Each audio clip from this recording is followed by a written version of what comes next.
Are you excited makita ating Panginoon? Parang hindi kumbisi ito. Are you excited makita ating Panginoon? Yung mga mahal nga lang sa buhay natin, di ba excited na tayo? Di lalo pa ang Panginoon. Di ba? So I was singing this song at nandun ako. Lagi ko naisip every time na nung nabubuhay pang nanay, sabi niya, sana po din ako ng Panginoon. Hindi ko na kaya itong aming sitwasyon. So naaalala ko yun, nung inaranta ko yun, hanggang sa makita ni Kuya Gab, sabi niya, Ben, dinumingay nanay.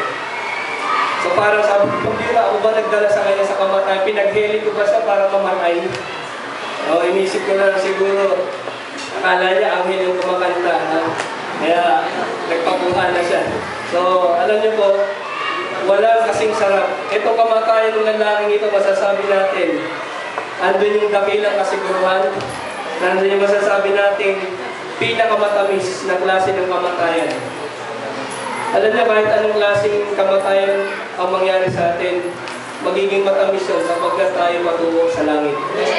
Pero kaibigan, kahit ano pang itsura mo nang mamatay ka, wala ka sa Panginoon, yan pinakamasaklap, pinakawalang kwenta kamatayan sapagkat after that, you will spend your eternity sa impyerno.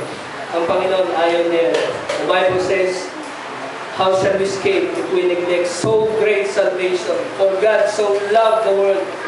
You see, ganyan kainibig ng Diyos. At ang pangako sa atin ng Panginoon, merong langit na bayan na naghihintay sa atin. Kaibigan, ano yung pangako natin sa Panginoon?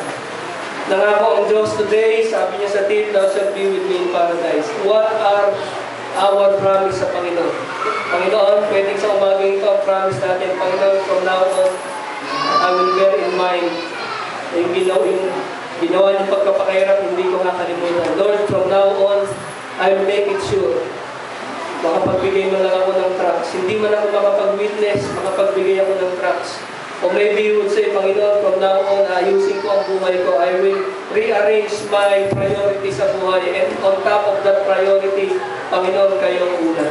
You can make that promise to God sa umagang ito. Hindi mo kailangan kung ano bang gawin natin dito, in your seats, pwede mong gawin yan. Kapatid, huwag natin baliwalain yung ginawa sa atin ng Panginoon. Sabi ng Bible, napakagandang pangako, today, shall thou be with me in paradise. Yung unang katagal na ating sinabi ng ating Panginoon, Father, forgive them for they know not what they do. Ito po ay kapahayagan ng pagpapatawad or forgiveness. And then secondly, ating pong narinig yung today shall thou be with me in paradise. Ito po yung kataga na kung saan ay namutawi sa bibig ng ating Panginoon at pinangako niya sa isang lalaki na humingi ng tawad na ang kataga ay kaligtasan. Ngayon po, ititingnan natin yung pangatlong kataga na namutawi sa bibig ng ating Panginoon. Alam po natin na sa loob po ng mahigit 30 taon na nilagi ng ating Panginoong si Kristo dito sa lupa, I believe He died at the age of 33 and a half years. At the age of 30, doon po simula yung kanyang ministry when He preached the Word of God. At maraming panahon na po siya nakasama ng kanyang magulang.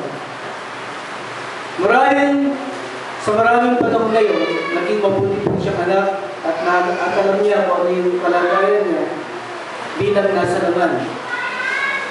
Si Mary po ay may edad na. Marahil nag-range po siya ng 55 o hanggang 65 o hanggang 70 years old. At nabalitaan niya kung ano nangyari sa anak niya mula na sa kanyang pagdala doon sa tinatawag nating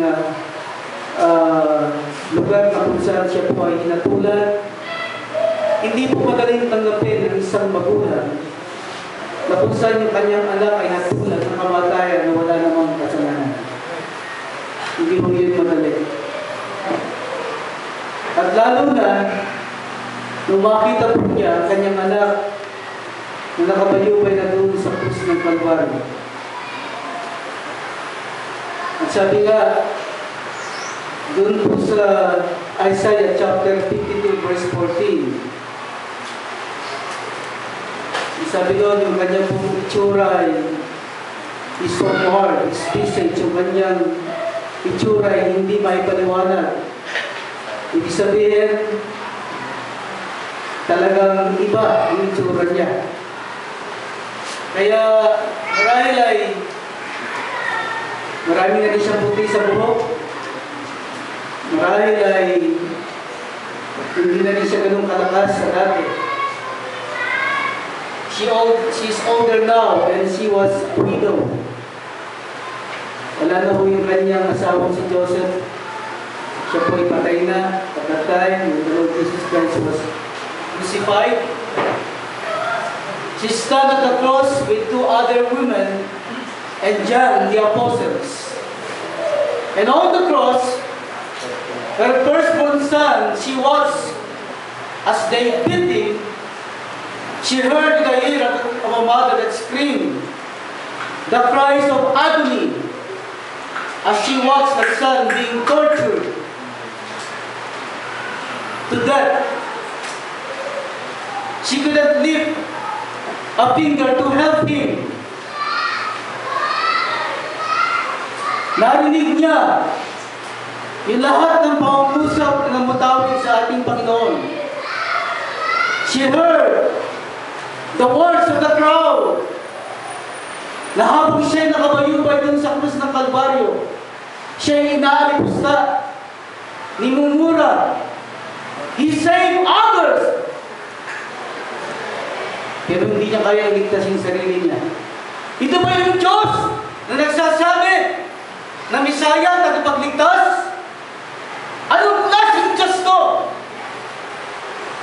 Yun yung iba't ibang marinig. At kung meron mang higiting nasaktan, higit sa ating Ama sa langit, maliban sa ating Panginoong Jesucristo, hindi yung kanyang anak, ina, nag-alaga rin sa kanya nung habang siya'y bata pa.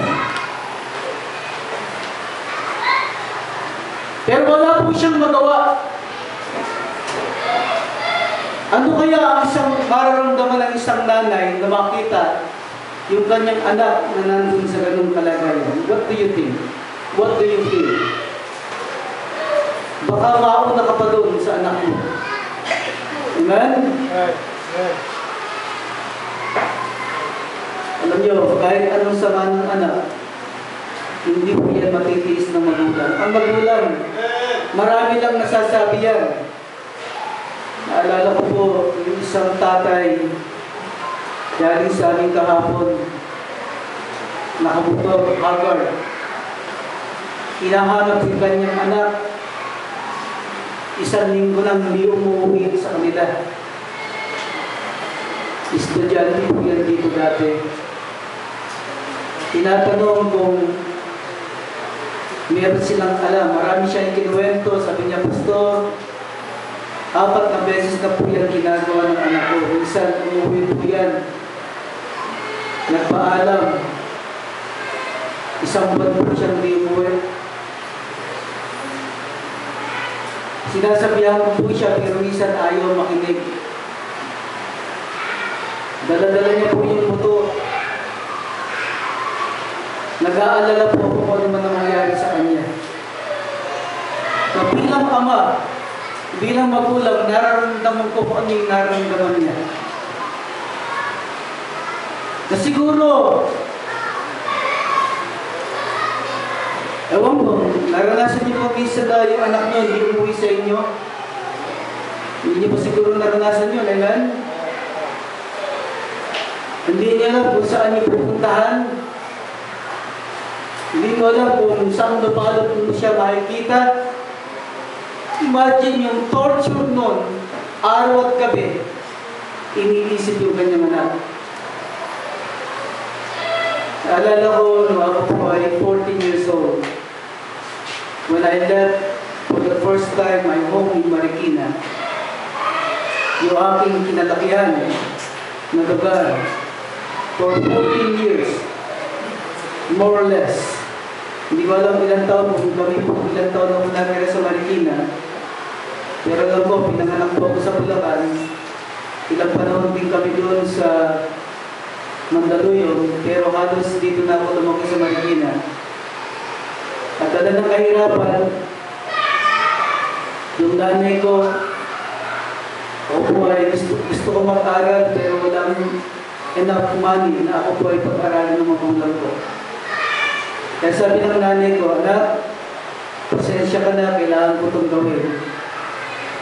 Gusto mo makapag-aral ko po. Kasi gusto ko po ay bigyan ng kaginawang kahit konti. Anak, ipapasok ko ka lang po doon sa mga parang. At the age of 14, naalala ko po, kinausap ng nanay ko yung may-ari ng titiran ko. Sabi niya, ito po si Lito, gusto niya po makapag-aral, pero hindi po namin kaya. Pero pinangako po ng amo ko na pag-aaralin ako doon sa Roosevelt College. Hindi mo madali. Yung unang punta ko doon, hinatid po ako ng nanay ko. Ang aking unang trabaho ay tagapag-alaga ng manok at saka baboy. So nakita ng nanay ko na marami pong tae yung manok, grabe, siguro matagal nang di nalilinis. Sabi po niya sa amo ko, pwede po bang tulungan ko yung anak ko sandali kasi po napakadami po nang nilinisin ng tae ng anak ko. Pwede po bang tulungan ko po siya bago po umalis. Hindi ko yun makakalimutan. Naglilinis ko kami ng nanay ko doon. Pero alam niyo, ang pinakamasakit sa lahat, nung aalis na yung nanay ko. Hindi ko makakalimutan, sabi niya, anak, may usapan naman sila na once a week uuwi ako doon sa Malanday. Alam niyo,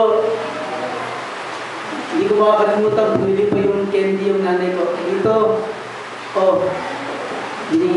binigay sa akin yung candy. Alam niyo, unang gabi ko, pangalawang gabi ko, umiiyak po ako.